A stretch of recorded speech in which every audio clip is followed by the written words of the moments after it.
से आपके जितने छोटे वाले हैं ना, उसको इस सीरीज के खत्म होने तक, धर्मशाला के तीसरे दिन तक इतना बड़ा उसने बना दिया। इवन सरफराज को मैं देख रहा था, नहीं देखते थे, वो अपना देखते थे कि भाई मैंने बस अटैक करना है और मैंने आगे आने वाले बल्लेबाजों के लिए अच्छा कुछ छोड़ के जाना है। अगर इंडिया 4-1 से इंग्लैंड के अंदर हार कर आती, तो यहाँ पे जितना मीडिया होता है ना, इंडियन टीम को पकड़ लेता और ऐसे सवाल पूछता कि उनको जवाब भी देने पड़ते हैं। अश्विन वापस आया था इंडिया को, देखें मस्ट विन गेम्स में ये बहुत अच्छा परफॉर्म करते हैं। इंडिया का लास्ट मैच है, पता था यार हमने इंग्लैंड को सबक सिखा के वापस भेजना है, तो नो डाउट पाकिस्तानी घंटू को मैं साइड पे काट रहा हूं। वो बोलेंगे भी आगे कि यार वो इंडिया अपनी मर्जी की पिचेस बनाता है, स्लो ट्रैक बनाता है, ये करता है वो करता है। उन घंटू को मैं बता दूं, वेलकम बैक दोस्तों। तो दोस्तों कल इंडिया ने धर्मशाला में जो सीरीज जीती है वो काबिले तारीफ है।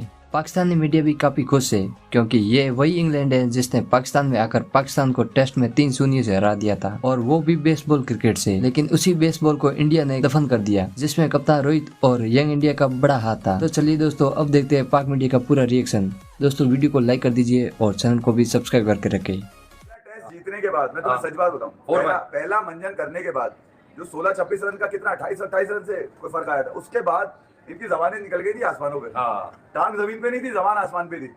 भाई वो तो तीनों फॉर्मेट की प्रोडक्ट बन गया। T20 में वो रन कर रहा है, ओडीआई में भी कर देगा, टेस्ट में भी वो रन कर रहा है, हर तरफ वो रन कर रहा है। सरफराज को अगर आप देख ले, चांस मिला है, एकदम से उन्होंने अपॉर्चुनिटी को जो ग्रैब किया और 3 50 कर दी। इंडिया के अंदर तो पहले भी आप जीत नहीं सकते थे, इंडिया के अंदर तो कोई जीत नहीं सकता था। इसका मतलब ये नहीं है कि आपने बुरी क्रिकेट खेली है, इंडिया के अंदर आपकी क्रिकेट में फ्लॉप होना ही था। लेकिन अलबत्ता जो आप क्रिकेट खेलते हैं वो डोमिनेटिंग क्रिकेट है, तो इसको छोड़े ना। कुछ लोगों ने ये बात की है, कुछ लोगों ने मुझे लगता है कि ये एक ऐसा रिकॉर्ड है जिसको तोड़ना काफ़ी मुश्किल हो जाएगा। ओवरऑल अगर बात की जाए तो बड़े अच्छे तरीके से कमबैक किया, इनकी काफ़ी बैन भी लगा इनको, पर दोबारा जब कमबैक किया तो अब ऐसा है कि 9 विकेटें ले रहे हैं और इतना ज़्यादा कॉन्फिडेंस है। मुझे ये लगता है कि एक ऐसा स्टैंडर्ड सेट कर रहे हैं आने वाली क्रिकेट के लिए कि उन्हें बड़ा मुश्किल हो जाएगा उन लोगों के लिए क्रिकेट को खेलना, कि हमने इतनी तगड़ी क्रिकेट खेलनी है जिस तरीके से ये लोग खेल के जाते हैं। किसी मैच में केएल राहुल नहीं था, किसी में जडेजा नहीं था, किसी में बुमराह नहीं था, कोहली तो पूरी सीरीज में नहीं था। उस बंदे के पास एक्सक्यूज नहीं आया, उस बंदे के पास कोई एक्सक्यूज नहीं आया। उस बंदे के पास ये था कि मेरे पास 11 लड़के पुणे हैं, आओ आओ मिलके इन सबका घंटा बजा देते हैं, छटकना बजा देते हैं, इन सबका पकड़ के। तो वो तरीका जो अपनाया रोहित शर्मा ने, आज पूरा मेरे ख्याल में आज पूरा जहान, खासतौर पे हिंदुस्तान, हर जगह रोहित रोहित रोहित रोहित। यार उसने जिस तरह से इन समझ ले कौन जहन बच्चों को, कौन जहन थे तो पूरे स्पेशलिस्ट तो थे फॉरवर्ड के, मगर कौन जहन थे, किस तरह से उतरना है, क्या परफॉर्म कर पाएंगे नहीं कर पाएंगे। एक वो रवैया जो रोहित शर्मा का एटीट्यूड सबको ही पता है, आपको पता है, चिड़ा चिड़ा, कम बात करना, छोटे लफ्जों में जवाब देना। तो रोहित शर्मा ने उसके बाद से जो घुमाया है गेम, ठीक है, बकिया जो 4 टेस्ट है, मुझे तो तीसरे टेस्ट में ही समझ में आ गया था कि अब ये सिर्फ दफना के भेजेंगे इनको और उसके बाद किसी की जबान खुलने वाली नहीं है। मगर आप अंदाजा लगाइए कि यार 350 कंसेक्टिव जो है वो टेस्ट के अंदर जो उन्होंने कर दी है। तो दाऊद साहब, इंडिया इस वक्त जो चांद पे पहुंच गया है। कहने का मतलब यही है कि टेस्ट में आप कहां हैं?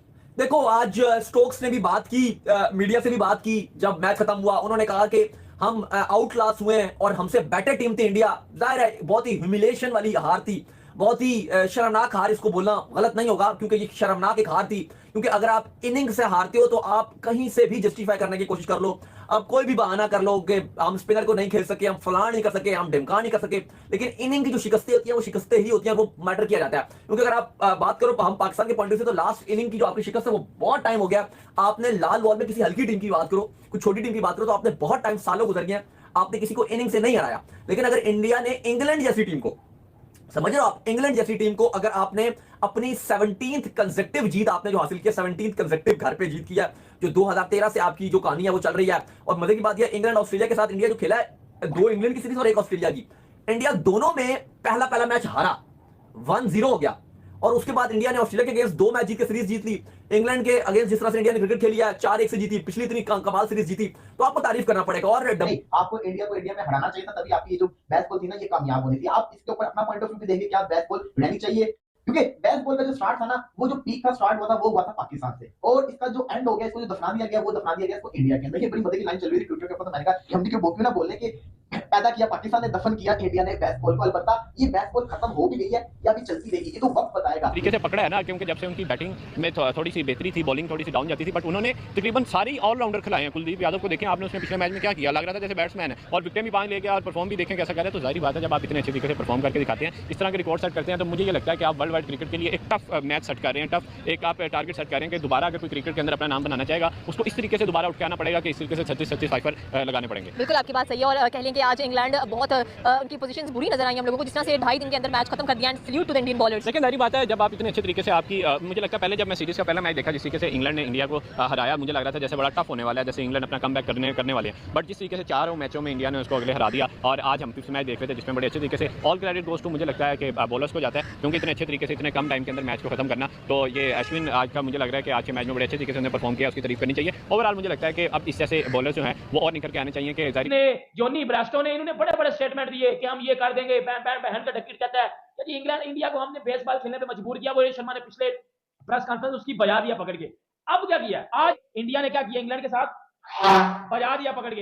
इंग्लैंड को क्या किया पकड़ के, बजा दिया पकड़ के इंग्लैंड को। अब ये आवाज आई है, ये किया आज, ये हुआ इंग्लैंड के साथ। अभी उनको पता ही नहीं चला हमारा बाजा बजा कौन रहा है, क्योंकि वो देख रहे हैं कि अश्विन बजा रहा है, नहीं जी उधर से जी बुमराह बजा रहा है, उधर से बुमराह बजा रहा है, नहीं जी भाई उधर से जो कुलदीप यादव भी विकेट ले रहा है वो बजा रहा है। बहन के स्टोक को बोरी में डाल के ना, बोरी में डाल के मारा है। धर्मशाला का जी जो क्राउड था, सॉरी जो पिच थी, फ्लैट ट्रैक बना हुआ था, प्रॉपर फ्लैट ट्रैक था, बैटिंग पैराडाइज विकेट थी, बैटिंग को सपोर्ट करने वाली विकेट थी। ठीक है, कोई बंदा इधर आके ये नहीं बोल सकता पाकिस्तानी घंटू को मैं साइड पे कर रहा हूं। वो बोलेंगे भी आगे कि यार वो इंडिया अपनी मर्जी की पिचेस बनाता है, स्लो ट्रैक बनाता है, ये करता है वो करता है। उन घंटू को मैं बता दूं कि बेटा हेट को साइड पे करके ना मेरी बात ये बात सुनिएगा। इस पूरी सीरीज में इंडिया ने एक भी रैंक टर्नर नहीं बनाया, एक भी वो चीज नहीं बनाई रैंक टर्नर जो इंग्लैंड को जल्दी फंसाए। इंडिया ने बैटिंग विकेट बनाई, कभी फास्ट बॉलिंग, कभी बैटिंग, कभी मिक्स विकेट बना रहा था वो। उसके बावजूद भी इंग्लैंड जलील हुआ है। अगर रैंक टर्नर बनते तो फिर ये वाली आवाज आती।